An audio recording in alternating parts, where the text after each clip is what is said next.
Hey guys, welcome back. Something I wanted to do for a while but wasn't sure when to make was the topic on characters that have a lot of potential in Genshin but are collectively regarded unfavorably either due to circumstance or some defect in their moveset. Alongside my why no one / everyone plays and discussion videos, I like to make ranking videos because it offers a brief diversion from the more weighted discussion topics and it lets me stir the pot for the hell of it. But I usually focus on talking about the strongest characters, top 10 best units, top 5 best teams, strongest elemental bursts and whatnot. Today though, I want to go through characters that I believe should be given more credit, or at the very least more attention on the basis that they may not be super good right now, but they could be definitely worth investing into for the foreseeable future. Alternatively, they're fun characters for you to try out if you feel like having a fresh change of pace. I also think I should clarify that we're strictly talking about in-game performance, not marketability. There are characters who get a lot of exposure purely because they have a ton of fan art or a lot of appeal. For example, there's a metric ton of Eula fan art even though she's complete trash. But in all seriousness, I'm mostly looking at the gameplay, not how cute, pretty, handsome, or lovable the character is, so let's get started. There's only one honorable mention since I'll be going more in depth on each in its kit, so here we have Yanfei. Yanfei is someone I made a why no one plays on a long while back, and I distinctly remember having a hard time figuring out why she was so unpopular before I started researching. She is a catalyst user, true, but unlike her predecessors, Yanfei has a very fluid and intuitive attack pattern, whereas others like Klee or Lisa were clunky in some way, shape, or form. The focal point of her moveset is the usage of charge attacks. Through her elemental skill and burst, she can increase the power of her charge attack. That can be quite handy since catalyst charge attacks deal AoE damage from afar, something that bow-aimed shots by default cannot. This applies to the rest of Yanfei's kit as well. Her two passive talents increase her damage potential even further, and through constellations, you can more or less spam charge attacks without exhausting her stamina, which is a big deal if you know how exorbitant stamina costs are for a catalyst. Thanks to her normal attacks, she can also power up her charge attack, so she has a very simple 1-2-3 charge attack rotation. All in all, Yanfei has an excellently designed kit that hones in on one job and executes it rather competently. So why is she struggling to see general use? It's not because of her kit, rather her class. On-field DPS is already a very competitive category since there's only one party slot they can use as opposed to off-field or sub-DPS having access to 3 or sometimes the entire team. This automatically forces Yanfei to compete with 5-star on-fielders, not just within her own element, but with every main DPS in the game. As a 4-star, her numbers are inherently lower, requiring you to invest a lot more time and resources on her to make her worth using. That being said, the potential is still there. It's not as easy to access, but through sufficient effort, Yanfei can be a very serviceable DPS, especially if you're a fan of standing still and attacking instead of chasing down mobs all over the place. On the subject of standing still and attacking, we all know who's the queen of that, Yoimiya. I know it's a bit redundant having two pyro on-fielders in one video, but to be honest, Yoimiya is criminally underrated. I've had that impression of her for almost a year now. See, when Yoimiya first came out, she was immediately discarded as a 5-star version of Amber by the majority of players, and I think we all share the same opinion on Amber as a character. Contrary to Yanfei, who's basically a student with very consistent grades, just not the highest score, Yoimiya is a student who aces half of her classes and fails in the other half, making her feel very polarized at times. Her most egregious weakness is of course her elemental burst. The flashy animation belies the fine print in this ability that effectively renders it almost unusable for her. It fires a single projectile with barely any area coverage that marks the primary target hit, during which any damaging attack, whether normals or talents, will cause that target to explode and deal pyro damage to itself and other nearby targets, and this can be triggered more than once. Here's the problem. Set attacks can only trigger the mark if it comes from other members of her team. On its own, that wouldn't be too great of a cause for alarm. Many other characters have buffs or abilities that affect their team, not themselves. However, Yoimiya is an on-field damage dealer, meaning if you're using her, chances are she's running point on the mission, meaning her elemental burst will only really be triggered when temporarily swapping to your party members to buff them. Then again, there is a silver lining of sorts. True to their class, on-field DPS units offer virtually no damage uptime when they're swapped out. Yoimiya is one exception to this. She can continue to exert pressure while you rotate through your other characters, much like how Shogun uses her skill before cycling through her party's burst rotation. So Yoimiya's burst isn't completely unusable, although it still sucks that she can't proc her own ultimate. Either way, she has something going for her that most of the top tier damage dealers don't. Range. She's arguably the most convenient DPSer in the game. Unlike Ayaka, Hu Tao, Al-Haytham, Shogun, etc. who depend on some form of crowd control to get everyone together, Yoimiya can stand still and pick apart enemies one by one regardless of how far they are. Her single target oriented nature also makes her exceptionally good at taking down bosses, many of whom are notorious for not standing still. Damage-wise, she's also a lot more consistent than Hu Tao in my opinion, as she doesn't fluctuate around a whole lot, whereas Hu Tao requires you to be low HP and have stamina for charge attacks provided you don't have C1. Granted, when played optimally, Hu Tao is stronger than Yoimiya, but Yoimiya brings a more comfy playstyle. You literally just stand still and press left click and she does the rest for you. She's also another character who makes excellent use of double hydro, becoming a one-woman machine gun. Definitely someone worth looking into, especially for mobile users.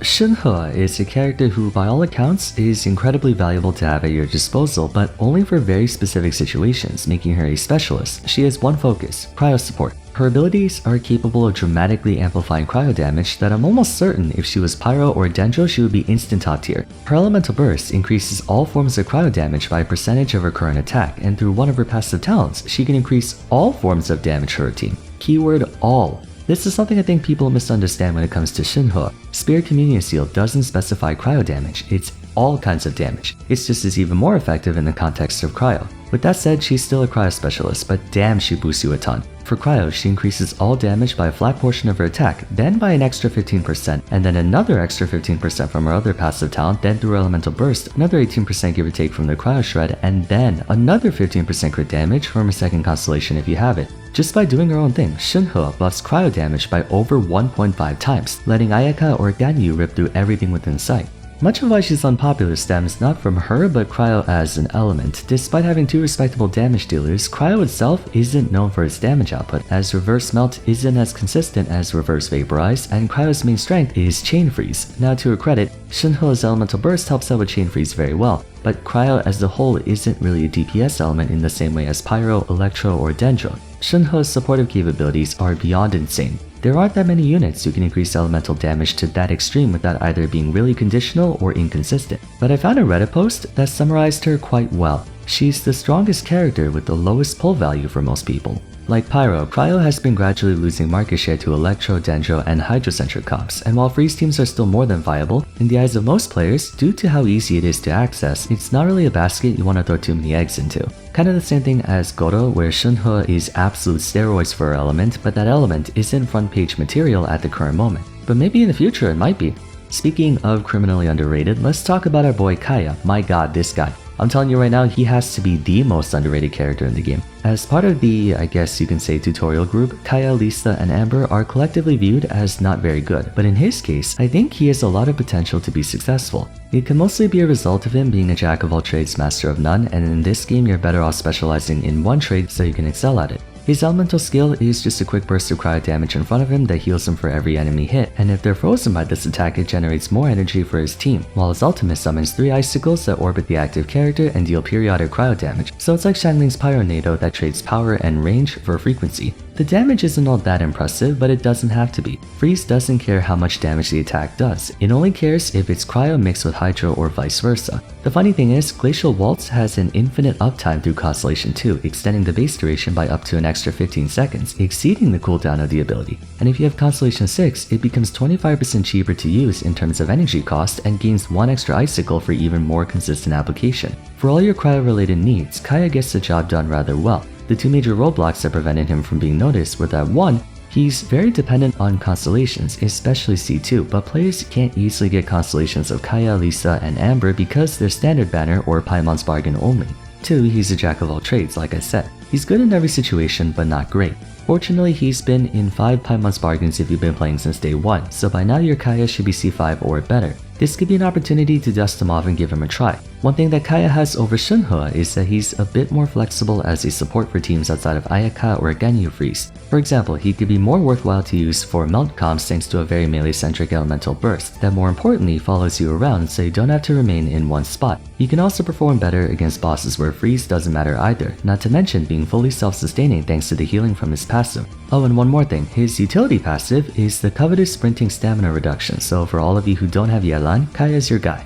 It might be a head scratcher as to why Beidou is on this list for many of you, seeing as she was part of the team that ushered in Taser's meteoric rise to prominence, but I feel like her usage has fallen off significantly to the point where she might be my next why no one plays. Beidou is always a very unconventional character. Due to her supposed tankiness and being an Electro Claymore user, early builds of her were focused on dealing physical damage. Nowadays, however, she's more of an off-fielder or driver. She also has a very circumstantial ability in the form of her skill, requiring her to parry enemy attacks to deal heavy damage. If timed correctly, her E can do ridiculously high damage, but if missed, she misses out on a decent amount of energy.